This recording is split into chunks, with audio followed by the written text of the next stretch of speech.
Upon examining the very few 2-drop creatures that have power and toughness greater than 3 or equal to 2, we find that there really aren't that many. In fact, there's only 16 cards in existence that have a base power and toughness of 2 or greater. None of these are very good replacements for Tarmogoyf, so if there are any, what are they?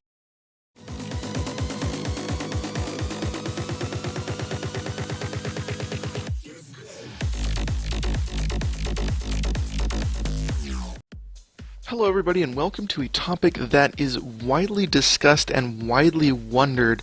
What are the best Tarmogoyf replacements? I'm here doing the top 8 Tarmogoyf replacements. Hopefully this will help you out. These are budget replacements. In fact, the total cost of all of these is $11.80 for the mid price.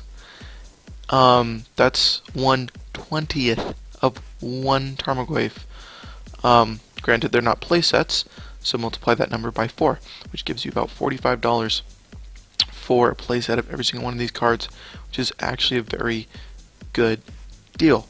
Now, two things I would like to say before I get started is that I will post the link to this list in the description so that you can see these cards for yourself.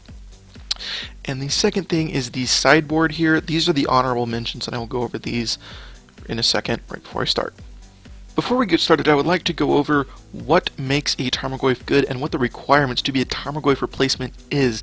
Now, Tarmogoyf is a 2-drop 0/1, and its power and toughness are equal to all card types in all graveyards, which is huge. And I mean, in the modern format at least, when you get started, I mean, turn 1, I'm going to go crack my fetch. There's land. I'm going to bolt you in the face. There's 2. Or I'm going to bolt your creature. There's 3. And then my opponent's going to play a Serum Visions. There's 4.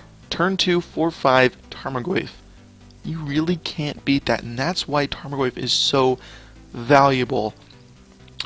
And there's some other reasons, just besides it being a big body and it can eat things, and that's that it only has one colored mana. It only requires one colored mana to cast. Its converted mana cost is 2, 1 colorless, 1 green.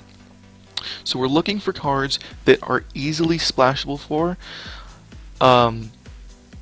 We are also looking for cards that are very cheap, 2 converted mana cost or less. And we're looking for things that are big, fast. So, with that, I would like to get into the honorable mentions. Here we are with our honorable mentions, and the first one that I would like to point out is Mirror Superior. I have a Superior Zoo deck, and it kind of has to be built around Mirror Superior. You need certain cards, even though this could probably fit into a lot of decks like Pod or Zoo or anything with mana dorks in it. It's not something that Twin would be playing. It's not something that UR Delver would be playing. It's just not quite there. It's close, and it's as big as a Tarmogoyf, if not a little bigger, but it has to be cast by creatures, and not every deck has creatures for that matter.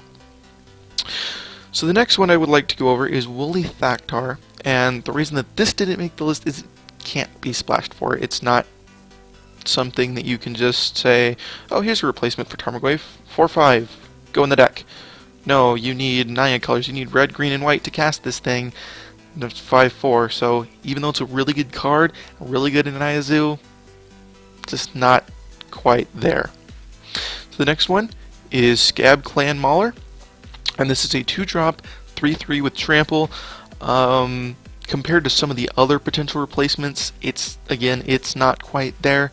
It is a 3/3 with trample for 2, which is okay, and the same card basically is Stormblood Berserker. I think I said that right.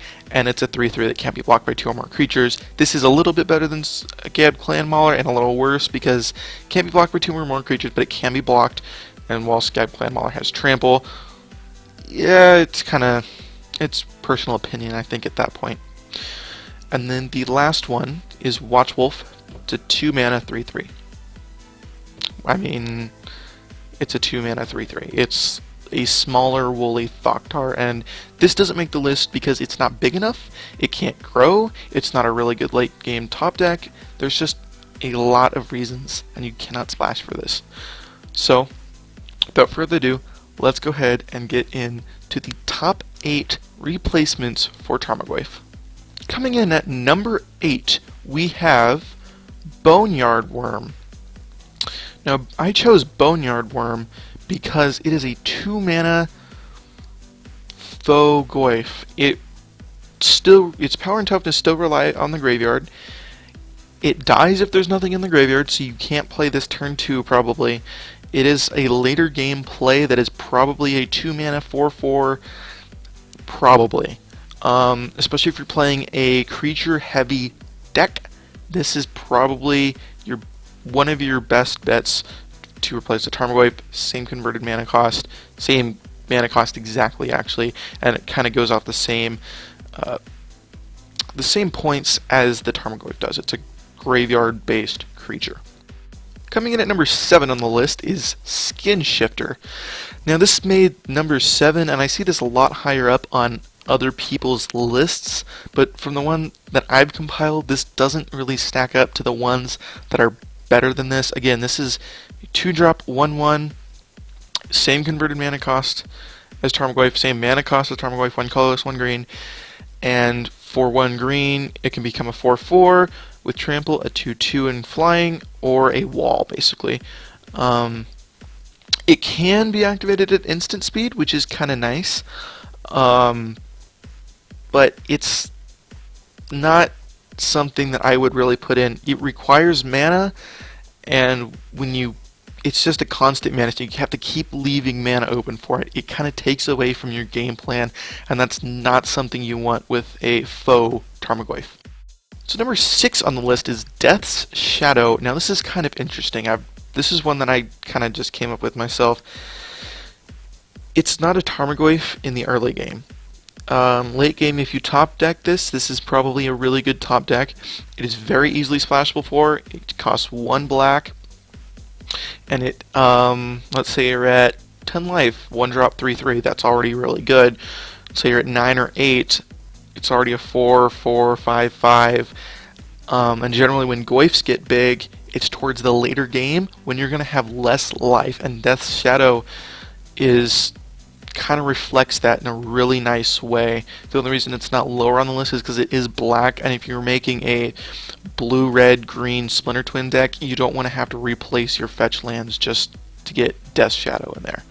So that's why that's number 6 on the list.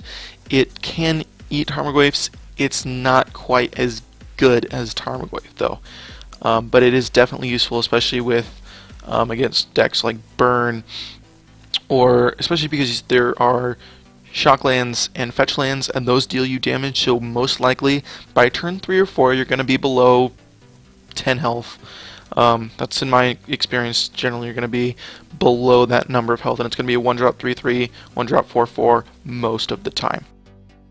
So number 5 on the list, and this is something that you see a lot with Tarmogoyf, and it actually combos with another card on this list really well. I'll get to that later.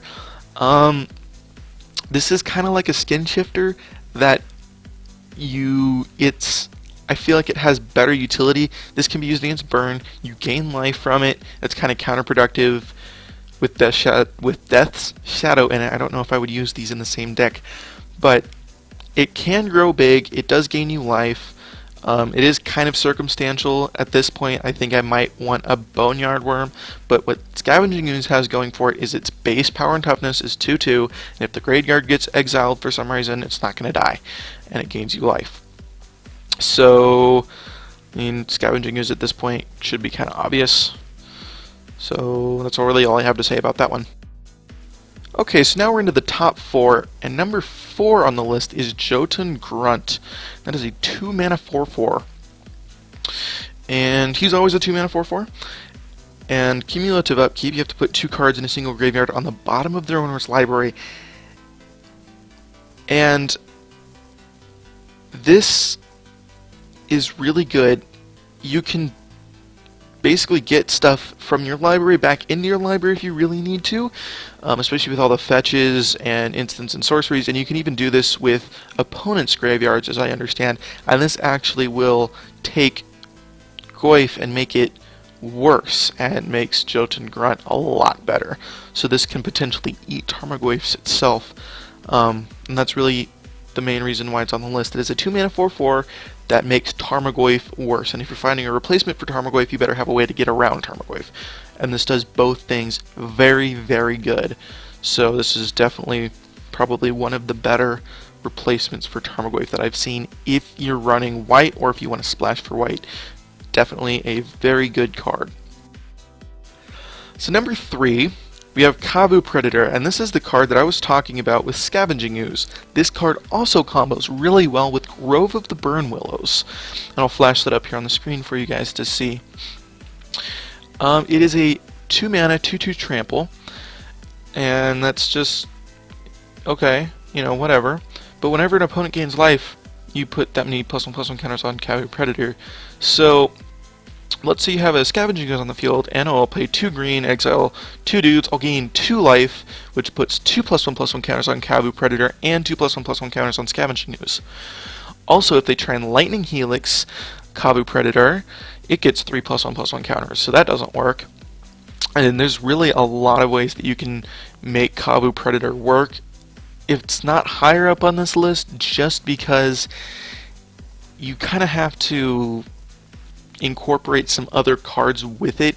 This is definitely a really good card against Soul Sisters, but you're not going to be playing Soul Sisters all the time, so you want to be cautious when you're putting this in your deck, but it is potentially very, very good. Okay, so number 2 on our list, this is very controversial, and this is Figure of Destiny, excuse me, the 1-mana, potentially 8/8 flying avatar first strike thing. And a lot of the controversy around this card comes around the fact that you have to constantly sink mana into this to get it to be good. And that argument in some ways is both valid and invalid, because you don't need to keep sinking mana into it. I mean, 2-drop 2/2, okay, that's average, it's nothing special, but it's the ability that it has late game, when Tarmogoyf becomes a threat as well. Generally is not turn 2 or 3, it's turn 5, 6, 7, you know, later game. And if your mana curve is good enough to support Figure of Destiny, this is probably your best bet, because it, like Tarmogoyf, if you don't take care of it, it's going to get out of hand. It's going to be killing you if you don't take care of it while you can. I mean, by turn 3, potentially, it's unboltable. And what's even nicer is you can activate this in instant speed. Like, somebody just says, oh, I'm going to bolt your 2/2 Figure of Destiny. Oh, I'll just tap 3 and make it a 4/4. Okay. Now, the bad part about Figure of Destiny is that it's not as easily splashable for. It is both white and red, which a lot of decks have. And if you're running a mana base that can produce both of these colors regularly, great. This is, just put it in. I think it's $2.30. You can even sideboard this card if you wanted to. It's just really, really good. So let's move on to our number 1 replacement for Tarmogoyf.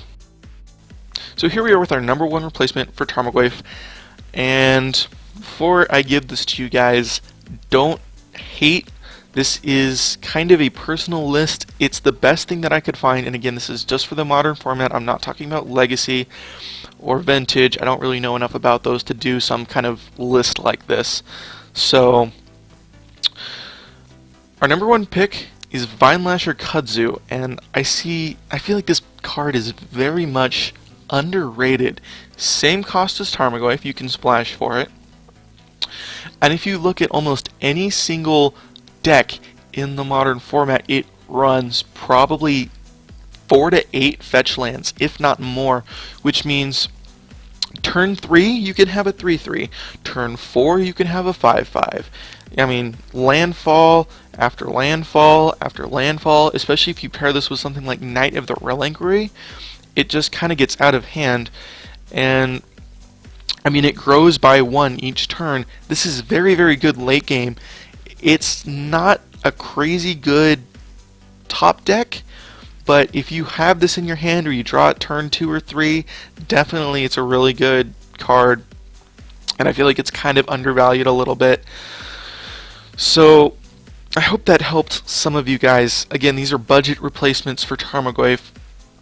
And I know this is really kind of a controversial topic, so I did the best that I can trying to put this list together for you guys, and I hope you really appreciate it, because this took a couple hours of research to put together. So I will see you guys in another video. Thank you so much for watching. I love your faces. Goodbye.